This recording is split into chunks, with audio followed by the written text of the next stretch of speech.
Donc voilà, nous allons vous présenter sur la propriété foncière, les leçons sur la propriété foncière dans la littérature. Nous avions eu, sur base du document du livre de Lampedusa, le Guépard et les âmes mortes de Gogol. Les âmes mortes de Gogol, voilà. Donc on va faire d'abord un petit contexte historique, puisque dans la Lampedusa on parle d'une révolution, une sorte de révolution, etc. On va d'abord faire un petit contexte historique, ça se passe au XIXe siècle. La deuxième moitié, les années 1959, 1960, et ça s'étale sur 50 ans. Mais tout d'abord, on parle au début du livre d'une révolution, etc. Il faut bien savoir qu'au XIXe siècle, comme beaucoup de pays, l'Italie était composée de différents petits royaumes. On va faire un petit rappel rapidement ici. Donc on avait le royaume des deux Siciles, composé ici la Sicile et du sud de l'Italie, qui était sous la domination espagnole.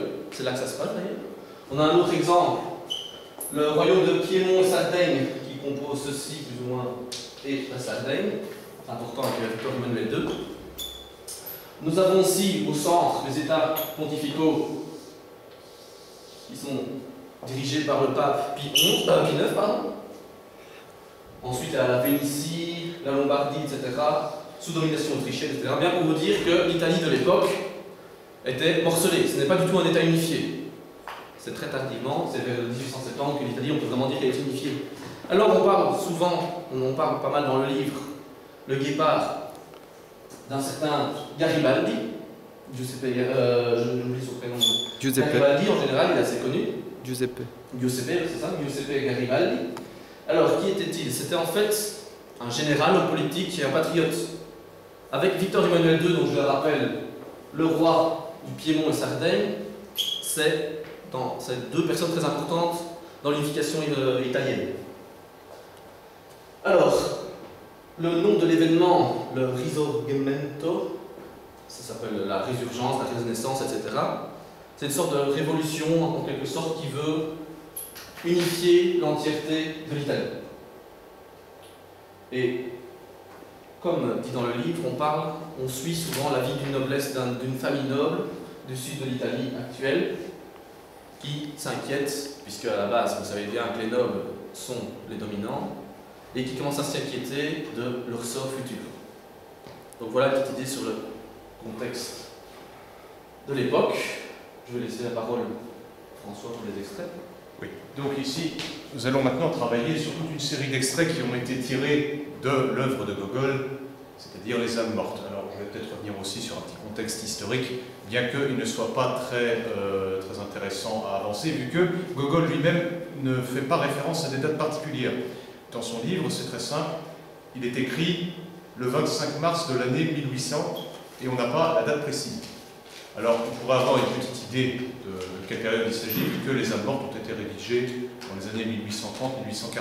Ça a pris beaucoup de temps pour lui. C'est quand même un récit en 4 volumes dont il nous en est resté que 2, dont là, pratiquement introuvable, et la partie sur laquelle nous allons travailler, c'est la toute première partie de ce livre.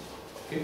Alors ici, nous avons toute une série d'extraits qui vont nous expliquer à quoi correspondait la propriété foncière de Russie.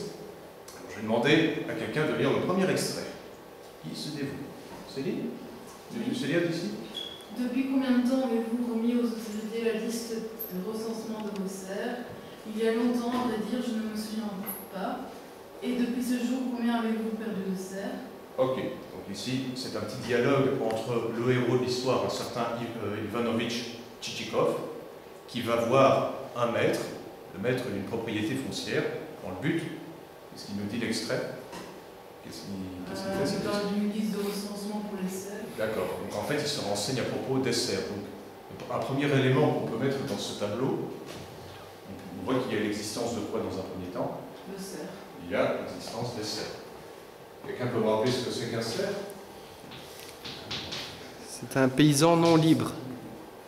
Un paysan qui est non libre, qui appartient à un maître. C'est un paysan qui est attaché à sa terre. Ouais, un seigneur. Et plus précisément, dans cet extrait, qu'est-ce que l'on peut dresser à propos de ce cerf?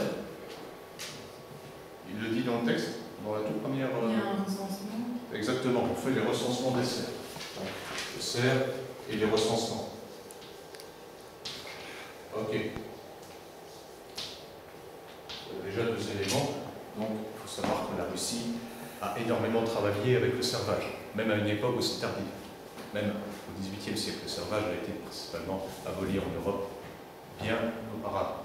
Alors, deuxième extrait, sur lequel nous allons travailler, qui répond, qui affirme un petit peu ce que vous avez dit tout à l'heure. Qui veut bien me le lire? Quentin, tu sais lire d'ici? Vous me demandez pourquoi, dit-il. Voici, je voudrais acheter des cerfs. Oui, il hésita et se tut. Permettez-moi d'insister, reprit Maniloff. Vous achèterez le paysan avec ou sans la terre. Ce n'est pas que je désire les cerfs, répondit Tchitchikov, je les veux morts. Donc ici, on arrive vraiment dans la trame principale du livre. Pavel Ivanovitch Tchitchikov, le héros, qu'une seule envie, c'est d'aller voir tous les propriétaires d'une exploitation agricole la plupart du temps, dans le but d'acheter ces cerfs morts. Alors dans l'histoire, c'est très simple, c'est parce qu'il veut avoir une liste de cerfs avec laquelle il pourra se constituer une propriété fictive et pour avoir ainsi des avantages financiers. Et tout ça, c'est du vent. Tous les cerfs qu'il aura sur sa liste, ils ne sont que morts. Et certains, comme Manilov par exemple, dans le livre, on va les vendre assez facilement. D'autres seront un peu moins intéressés.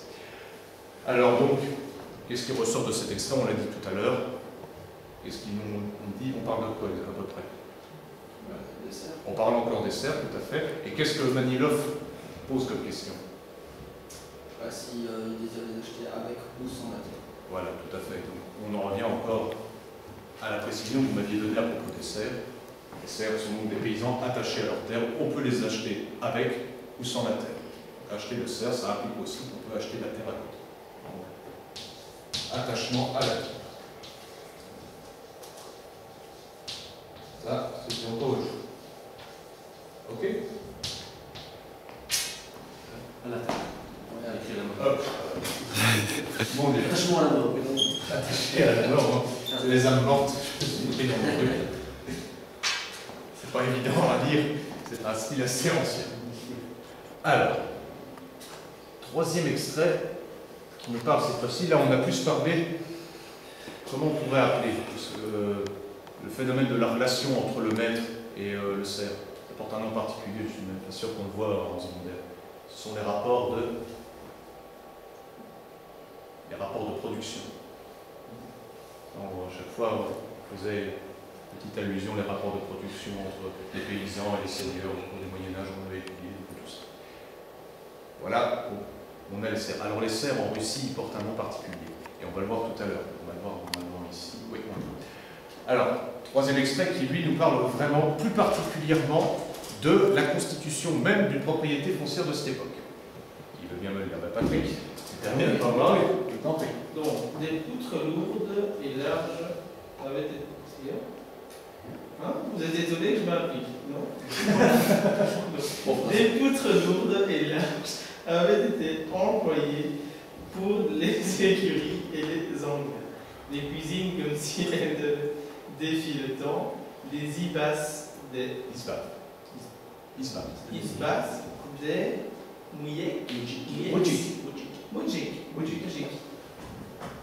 étaient construites de la façon aucune Excuse-moi, mais... mieux sculptée que le moindre vent lui fait occuper. Mais le tout bâti solidement, profondément enraciné dans les piliers était garni de magnifiques rondins de chêne de première qualité, tels que l'on emploie On a un vaisseau de l'État. Merci. Yeah. C'est oppressant. Regardez.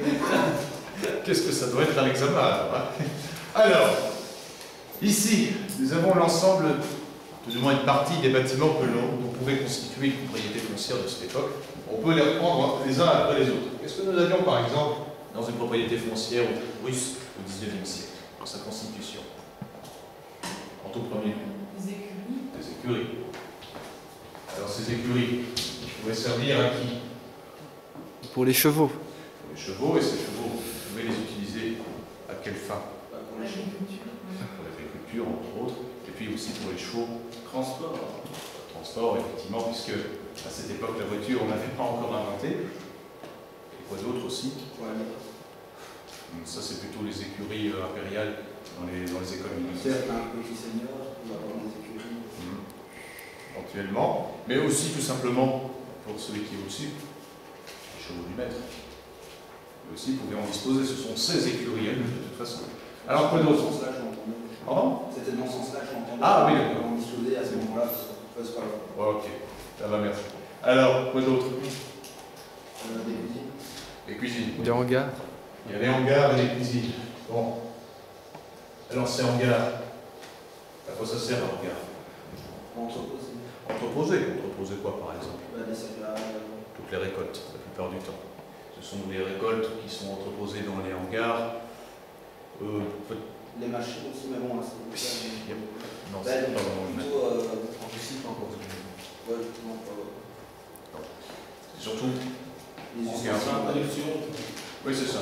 Pour stocker la plupart, le fruit de la production de la terre et aussi d'élevage, éventuellement, si jamais ils faisaient des salaisons, ce genre d'éléments. On m'a dit encore les cuisines.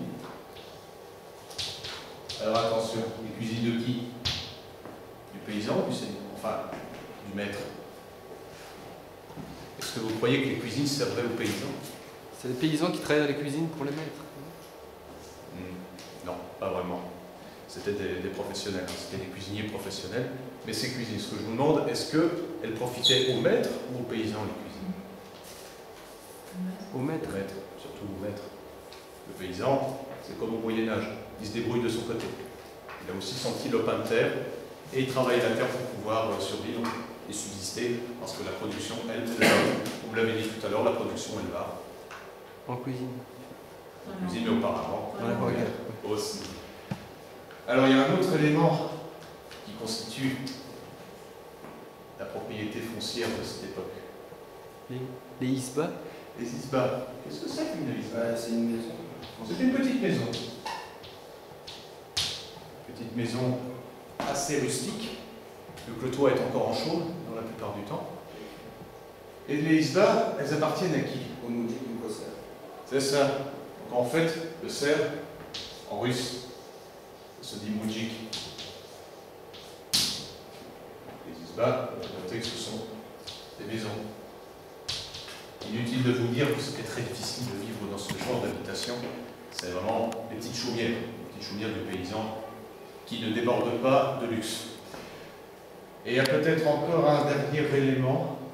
Oui, Le puits. le puits, évidemment.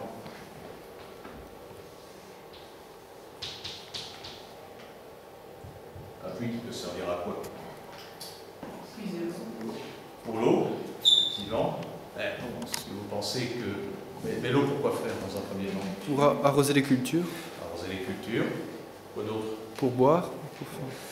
Est-ce que vous pensez qu'il est plutôt hygiénique de boire de l'eau d'un puits? Surtout à cette époque. Justement, non. Il y a ça. Pour les animaux. Pour les animaux. Et puis un troisième élément. Au feu, les pompiers. Les incendies. Les incendies, principalement. Et Si aussi, bon chaud, avec les toits en chaume, effectivement, même s'il y avait des techniques un peu particulières, c'était avec des gravins, ils retiraient la chaume qui était en train de brûler, mais c'était un peu le temps qu'ils s'y mettent, c'était la moitié du toit avait disparu, ça faut bien l'avouer. Alors ici, dans le texte, toutes ces structures, comment sont-elles bâties? Solidement ou de manière plutôt frêle? De manière plutôt frêle. Plutôt frêle. Ah non, non. Bah, ils disent que c'est bâti solidement et profondément enraciné. Donc. Plutôt bâties solidement.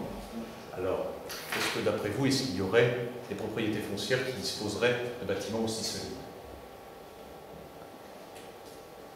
Est-ce qu'il y en a qui auraient des bâtiments aussi solides que ça? Est-ce que d'autres propriétés foncières disposent de poutres lourdes et larges avec des rondins de chêne? Plutôt les châteaux, peut-être les châteaux, les propriétés des seigneurs auraient Ils des... ne vivaient plus dans des châteaux à cette époque. C'était vraiment des maisons, on va dire un petit peu comme des maisons de campagne, des manoirs. En fait, on pourrait même appeler ça comme ça, des sortes de manoirs. Mais ce que je voulais en fait vous faire dire, c'est que... richesse, hein, Voilà, richesse, c'est bien. même jusque les chevaux, je veux dire, pour entretenir les chevaux. Ah oui, Ça se c'était... voit maintenant. Oui, tout à fait. Vous savez bien que le cheval, c'était une forme de distinction sociale par rapport au reste. C'était parmi les classes censitaires de la Grèce antique, mais je ne vais pas revenir là-dessus. Donc effectivement, ça dépendait de la richesse du seigneur. Ici, j'ai vraiment pris un extrait où je vous montre que c'est un seigneur puissant. Il s'agit de Manilov. C'est la propriété foncière de Manilov, un propriétaire qui n'a absolument aucun souci avec l'argent, pour qui la production est très intéressante, mais il y en a d'autres, comme Novikov, je ne l'ai pas mis, lui justement, c'est un joueur, c'est un alcoolique. Vous pensez bien que sa propriété foncière, ça ne va pas si bien que ça. En tout cas, ça nous arrivait, c'est un peu je voulais au niveau de la Russie, on a les rapports de production et de quoi était constituée généralement une propriété foncière de l'époque en Russie. Au XIXe siècle, on ne spécifie pas, on fera peut-être une note sur ce que l'auteur a voulu mettre en avant derrière tout ça. Voilà. Donc voilà, jusqu'ici, on vous a montré un exemple de contexte historique. Il faut d'abord faire un contexte historique avec les élèves. Bon, moi j'ai fait sur l'Italie, parce que c'est ce que j'avais fait. Ensuite, vous exploitez les extraits. Alors moi j'ai des extraits aussi, je les ai oubliés, où on voit différentes façons. Je peux déjà vous dire qu'en Sicile, il y avait un système de villa, etc. Mais bon, et on voit des extraits. Mais ensuite, une fois que vous avez fait tout ça, il faut savoir, à votre avis, qu'est-ce qu'on doit voir? On a vu un contexte historique avec des élèves, pour qu'ils puissent se situer dans le temps et savoir plus ou moins comment ça se passait. Déjà, il faut savoir noter la date. Parce que les pays, la Russie, l'Italie, c'était la même qu'aujourd'hui.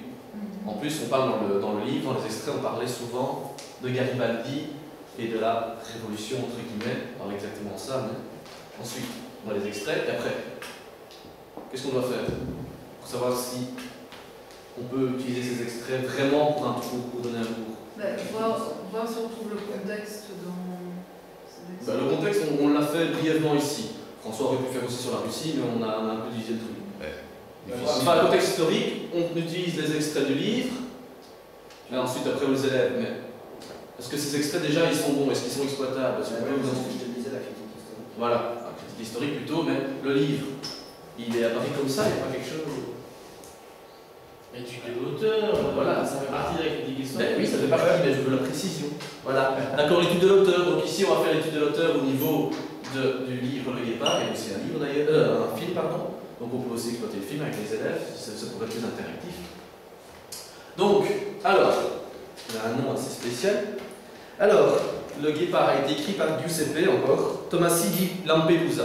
Donc on avait déjà parlé avant de commencer à filmer. Lampedusa, c'est une île Entre la Tunisie et l'Italie. voilà, entre la Tunisie et l'Italie. Alors, qu'est-ce que ça sous-entend sur l'auteur en Tomasi di Lampedusa? C'est qu'il vient de Lampedusa. Ouais, il vient de Lampedusa, mais est-ce que n'importe quelle personne peut dire je suis de Lampedusa? Jean de Rochefort, par exemple, parce que c'est un petit paysan, un petit péon ou... Généralement, on va dire marquis, mais là c'était pas marquis, mais voilà, c'est le déplacé. Tomasi di Lampedusa, en fait, est un aristocrate, italien. Donc c'est un aristocrate. Ça, faut bien le retenir, parce qu'à partir du moment où il parle de la noblesse, bon, déjà dans le livre, les extraits, quand on lit plus ou moins les rapports avec la noblesse et les paysans, déjà les nobles c'est enjolivé, ce ne sont pas des persécuteurs ou quoi que ce soit. Ils sont conciliants quand même, ils ne sont pas tyranniques. Tomasi di Lampedusa étant un aristocrate, il ne va pas commencer à dire les nobles, etc. C'est vraiment des crupules, etc. Au contraire, il va être un peu, il peut être subjectif sur ce point-là. Étant un aristocrate lui-même, il se sent concerné directement. Alors, deuxième chose, je vous avais expliqué, les événements, ça se passe de 1860 plus ou moins jusqu'à 1910. Giuseppe Tomasi di Lampedusa, elle a vécu de 1896 voilà, jusqu'à 1957. Qu'est-ce qu'on peut me dire là-dessus par rapport à 1860 jusqu'à... Il n'est pas contemporain. Il n'est pas tout à fait contemporain, voilà, c'est assez proche, hein, quelques décennies près, mais il n'est pas vraiment contemporain. Sur une partie, on est contemporain, mais là, avec 15-16 ans, on dit d'un temps. Ensuite, qu'est-ce que je devais donner comme la date, le nom, c'est bon. Quelque chose à rajouter Oui, peut-être à propos de l'auteur, à propos de Gogol. Non, oui. Nicolas Gogol, pour vous faire un petit topo, n'est absolument pas issu de la classe noble, si je puis dire ça. C'est un petit bourgeois qui lui a fait surtout ses études à Moscou. En fait, il a suivi un parcours tout à fait semblable aux étudiants d'une classe sociale assez aisée, pour son époque. Mais au niveau du livre, est-ce que lui, est-il contemporain des faits qu'il relate? Il ne spécifie pas les dates, mais il dit quand même 1800. Il met 18 et puis après il laisse sportivement. Il a rédigé les âmes mortes entre 1830 et 1840. Est-ce que d'après vous, il serait contemporain? Ça laisse supposer que oui. Ça laisse à supposer que oui. Mais pourquoi il n'a pas noté les dates? Il y a le souci aussi un petit peu de l'anonymat. Il ne veut pas prendre d'exemple particulier. Tchitchikov, déjà, c'est un nom que l'on lui donne, mais d'après les versions, il en a plus d'une dizaine. On ne sait pas exactement qui il est. Après, il y a un personnage particulier. Mais donc, quand on regarde bien le fil de l'histoire, les âmes mortes, Tchitchikov veut acheter des âmes mortes, dans le but de se constituer une propriété foncière fictive, comme j'ai dit tout à l'heure. Et le plus incroyable, c'est que ça va marcher. Ça va marcher à tous les coups. Et, à votre avis, qu'est-ce que notre ami Gogol a voulu mettre en avant? En fait, ce qu'on peut dire là... la corruption, tout à fait. Ce que Gogol a surtout fait, lui, c'est pas vraiment le roman social comme Émile Zola, mais c'est une première approche. Il a surtout, principalement, dénoncé la corruption au sein des institutions de Russie. La propriété foncière étant l'une des bases de l'économie de cette époque, c'est une institution aussi, donc ils sont facilement corrompus. Il a pu très facilement acheter le préfet de police. Il s'est fait ami avec le bourgmestre de la province. Bref, il a réussi, avec l'argent, avec son influence, à tisser une véritable toile, et dans laquelle il est le maître. En gros, c'est lui qui dirige tout. Et le plus incroyable, c'est que tout le monde l'apprécie pour ça. Évidemment, sa petite histoire, les âmes mortes, ça ne va pas marcher. On va se rendre compte que les cerfs qu'il venait d'acheter sont effectivement morts et enterrés. Donc là, il va avoir des soucis. Mais Tchitchikov est un homme intelligent, et qui en a vu d'autres, il a quand même fait ça pendant une dizaine d'années. Donc il va partir dans un autre endroit pour récidiver. Donc en fait, Gogol, ce qu'il a surtout voulu faire, c'est dénoncer la corruption au sein de la société russe, sans pour autant la rabaisser à un niveau vraiment ignoble.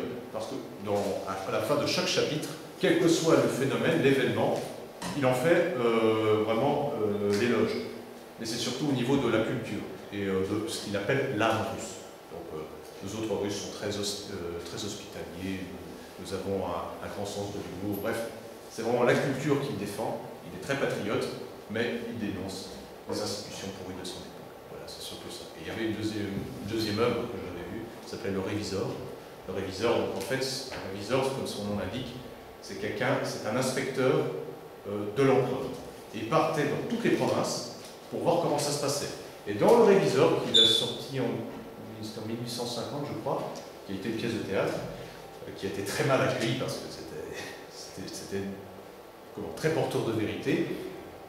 Tous les responsables de la province, une fois que le réviseur arrive, dans l'histoire, n'ont qu'une seule idée en tête, c'est de l'acheter pour lui dire que tout se passe bien. Donc, il y a vraiment la corruption dès le départ, même au niveau des gens de la province. Même pas au niveau des villes, même au niveau de la province, ça part à vous. D'accord? On voit bien qu'il y a encore une dénonciation au niveau de la politique, au niveau institutionnel. Voilà.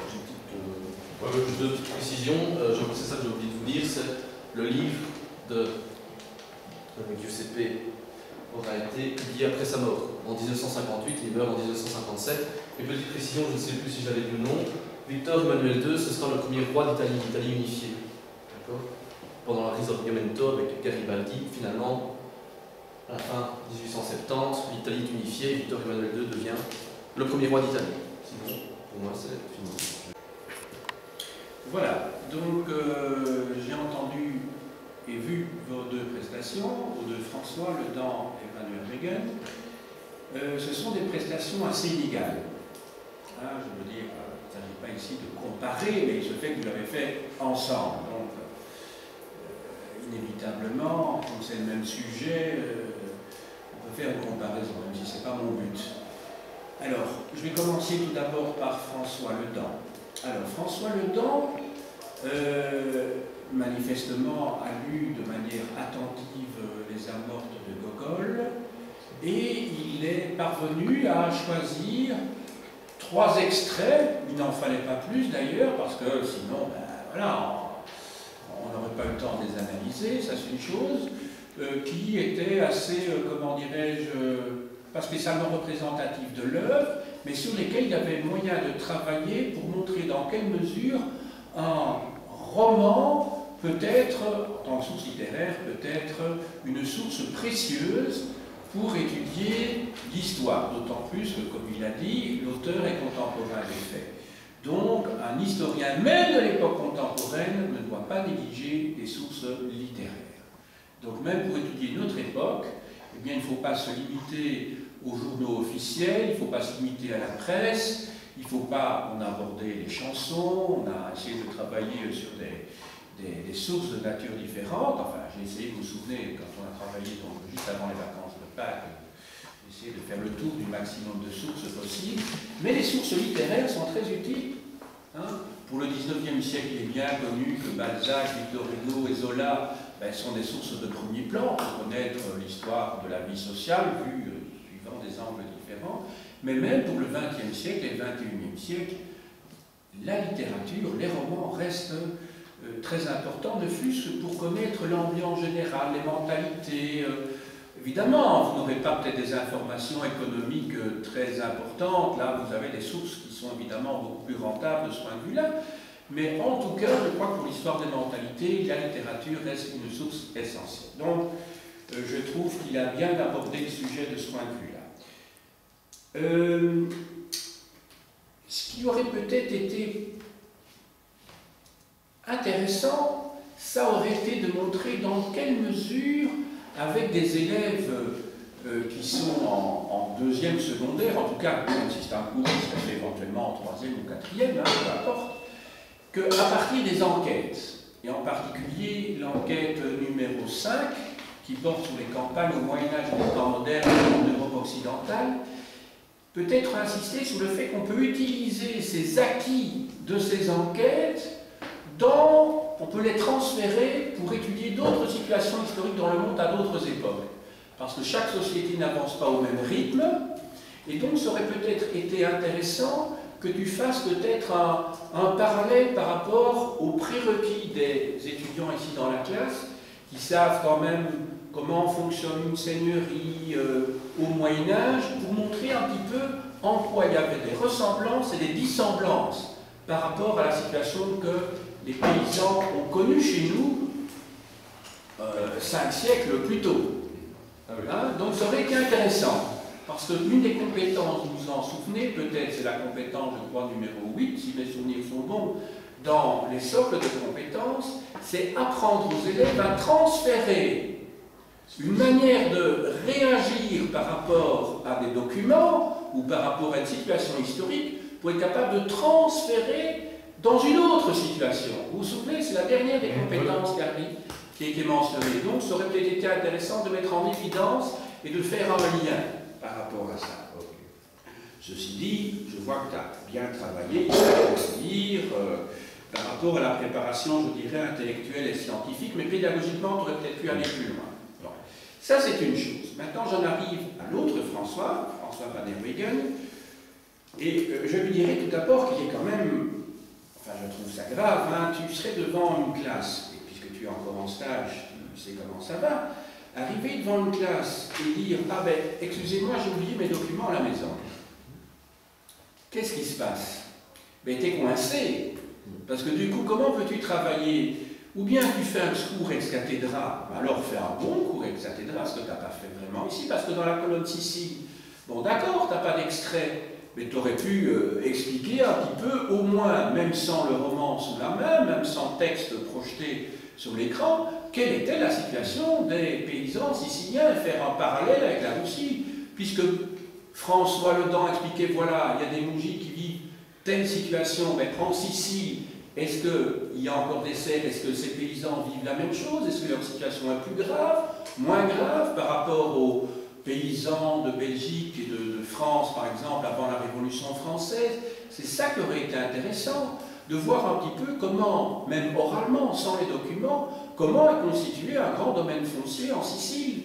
Est-ce que là aussi, voilà, est-ce que c'est essentiellement constitué de champs? Est-ce qu'on trouve essentiellement de l'élevage? Je ne sais pas moi, mais expliquer un petit peu comment ça fonctionne. une grande propriété foncière, faire une comparaison, au moins expliquer ce qui se passe en Sicile, et l'idéal, évidemment, aurait été de faire une comparaison avec la Russie, ou au moins avec, je dirais, ce que les paysans vivaient dans nos régions, en Europe, je dirais, occidentale, au Moyen-Âge, puisque ça fait partie des prérequis. Donc là, pour moi, c'est un gros problème. C'est un gros problème, parce que autant chez François Ledan, on sait de quoi parle le roman. On a compris. On sait ce que c'est les âmes mortes. On a compris un petit peu le contexte général, même si c'est une présentation très succincte. Tandis que toi, finalement, on ne sait pas ce qui se passe dans le Guépard. Enfin, je ne sais pas, j'interrogerai des étudiants ici dans la classe, oui. Mais moi, par la localisation d'Italie, par rapport à la Sicile et au livre, j'ai rien compris sur les paysans et les serfs. Donc voilà, donc tu vois ici, ça va dans le même sens. Hein. Donc il faut un petit peu expliquer la situation des paysans, puisque c'était quand même ça le but, je dirais, de l'exercice, puisque c'était la propriété foncière dans la littérature au XIXe siècle à partir de deux exemples. La Sicile et la Russie, qui sont effectivement en retard par rapport à l'Europe occidentale. On est bien d'accord. Hein. Ce sont des régions pauvres, mais connaissant des régimes différents toutefois. Donc là, on reste un peu sur sa faim, et d'autant plus que quand tu dis, ben oui, Lampedusa lui-même, c'est un noble, oui, c'est un prince, effectivement, il met en scène un autre prince, qui est un petit peu son double dans le roman, c'est un autre prince. Hein. Donc il parle d'un milieu qu'il connaît, hein, il a peut-être 16 ans, enfin c'est en tout cas le chiffre que tu as sorti pour dire qu'au début du roman, hein, il avait peut-être, enfin quoi que s'il est mort en 1958, il pouvait difficilement avoir 16 ans en tout cas à cette époque-là, enfin même en 1910, mais ça c'est pour la fin du roman, hein, c'est vraiment l'extrême fin du roman. Mais ça valait peut-être la peine de démonter tout le système, la place de l'Église en particulier, qui maintient les paysans sous une chape de plomb, qui au fond légitime le pouvoir de ces aristocrates, de ces grands propriétaires fonciers. Et puis, tout le basculement qu'il y a de ces grands aristocrates par rapport à ce monde nouveau qui apparaît à partir de 1870, où c'est progressivement la bourgeoisie qui prend le pouvoir. Hein. Et c'est ce basculement qui est intéressant à voir dans le roman. Montrer que l'on passe d'un âge féodal à un âge dominé par les bourgeois, de ces bourgeois opportunistes, évidemment mal vus par ces nobles qui les regardent de haut, sauf que les bourgeois, ils ont l'argent. Et que les nobles, ils essayent de marier leurs enfants aux filles de bourgeois, parce qu'ils se rendent compte que pour redorer leur blason, redorer au sens financier du terme, il va falloir faire alliance avec la bourgeoisie. Sinon, ils sont morts comme classe sociale. Bien ça n'apparaît pas. Alors, maintenant, quant à ta présentation de la carte, tu as dit que le royaume de Sicile appartenait aux Espagnols. Je ne sais pas où tu as lu ça, parce que le royaume de Sicile, ça, tu es en train de parler de quelle époque? Au 19e, ça n'appartient plus aux Espagnols, tu es en train de parler d'une époque bien antérieure. Je l'ai lu. Non, ils n'appartiennent plus aux Espagnols à ce moment-là. Non, c'est la famille de Bourbon qui est apparentée aux Bourbons d'Espagne, où on est bien d'accord, mais en Italie, il y a deux familles qui règnent. Il y a la famille de Bourbon-Parme, dans le nord, et il y a la famille de Bourbon-Sicile, hein, de Bourbon du sud, mais qui sont en fait tout simplement des Français, puisque les Bourbons sont des Français à l'origine, qui sont apparentés à la famille d'Espagne, parce qu'ils sont issus de la famille d'Espagne, on est bien d'accord, mais ce ne sont pas des Espagnols du tout. C'était des Espagnols encore, tu peux dire, éventuellement encore partiellement au XVIIIe siècle, oui, hein, mais au XIXe siècle, qu'ont-ils encore d'Espagnols? Plus grand-chose. Hein. La Sicile a été espagnole longtemps, là je suis bien d'accord avec toi. Au XVIIIe siècle, ça n'a plus rien, au XIXe siècle en tout cas, ça n'a plus rien à voir avec les Espagnols. Hein. Ça c'est une chose. Alors fais attention aussi de ne pas parler trop vite. À certains moments, tu parles très vite, et donc tu mâches les mots et on ne te comprend pas bien. Et alors dès que tu vas dire quelque chose d'intéressant, tu as l'air toujours de considérer que tout le monde le sait, donc tu n'en parles pas. Tu dis, comme vous le savez, ou, alors c'est justement à ce moment-là qu'il faut en parler. Alors est-ce que ça cache le fait que tu présentes la chose comme ça, comme si, soit ils le savent vraiment et ça ne vaut pas la peine d'en parler, ou bien j'ai pas envie de m'attarder dessus parce que je me sens pas tout à fait à l'aise, donc je mets ça entre parenthèses et je considère que vous le savez. Donc moi je trouve ici que, bon, il y a eu effectivement cette présentation de cette carte, mais enfin c'est très rapide, ça dure 3 minutes. La colonne de droite, tu vois, elle est vide, donc pourquoi l'avoir laissée vide, c'est quand même dommage. Alors bon, tu vas me dire, ben oui, je suis toujours en stage, etc. Je sais que tu es toujours en stage et que tu as du boulot parallèlement, mais enfin, il se fait que pendant les vacances de Pâques, tu as quand même eu 2 semaines où tu n'avais quand même pas, tu aurais pu, parallèlement à tes préparations de stage, puisque tes stages ont été prolongés, quand même préparer ça un petit peu mieux, parce que vous êtes quand même les derniers à le présenter. Ben, François Ledan avait présenté une première partie partielle, vu ton absence, et tous les autres étudiants ont présenté ça il y a plus d'1 mois maintenant, on est quoi, ou 2 mois même, puisqu'on est on est le 22 mai, et c'était pratiquement vers le 22 mars, il y a pratiquement 2 mois, donc tu as eu le temps, donc je crois que pendant tes vacances de Pâques, tu avais 2 semaines devant toi, tu pouvais à côté de la préparation des stages, parce que finalement tout le monde a fait des stages, tu n'as pas une situation pire que les autres, tu as eu au contraire une chance de pouvoir les prolonger. Tu aurais pu quand même approfondir. Alors je ne dis pas que tu n'as pas eu le roman, mais en tout cas, on ne sait rien sur le roman finalement.